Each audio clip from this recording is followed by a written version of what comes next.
Gods Unchained, led by Chris Clay, former game director of Magic the Gathering Arena, was released back in 2019 and it's still one of the most popular projects in NFT gaming.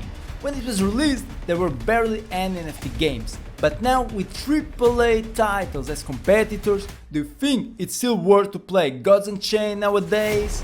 You are watching the Crypto Herd, I'm Bruno, and in order to answer this question, we have to analyze a few facts about this Web3 game. Starting with Gods Unchained player base, is it big and active?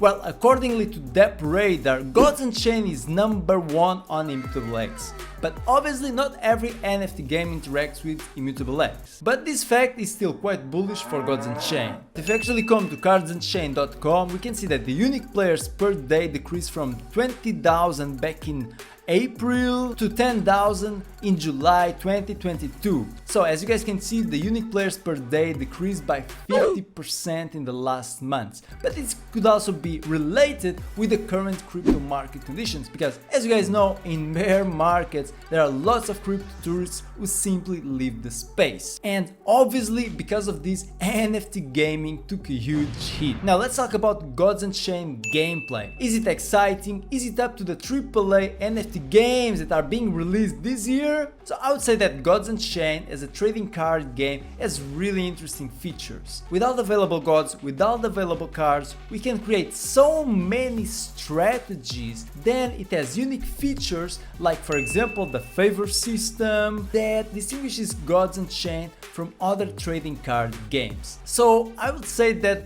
Gods Unchained gameplay, it's not something that completely innovates the trading card game genre, but it's way above average. Personally, I've played it for a bit and I like it. Besides this, the team has been releasing new expansions, which means even more cards to your possible collection, which means even more possible strategies to outsmart your opponents. Then, very recently the team released the Gods token, which is used to fuse cards. So how it works is, if you have two cards of an inferior rarity and you fuse them together, you're going to have to spend Gods token, you're going to get a card of the high rarity, and those two cards are going to get burned. And this will be really good for Gods Unchained economy because it will reduce the total amount of cards. Besides this, you can also stake the Gods token and the team will give it even more utility in the future. So after all these facts, we can see that Gods Unchained has an experienced team, it has a cool gameplay among the trading card games with NFTs,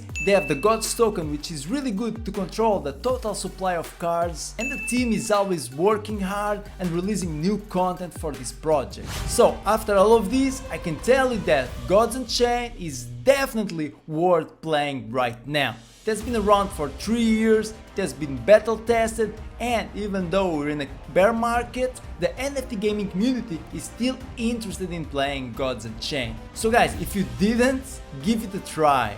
Thanks for watching and see you in the metaverse!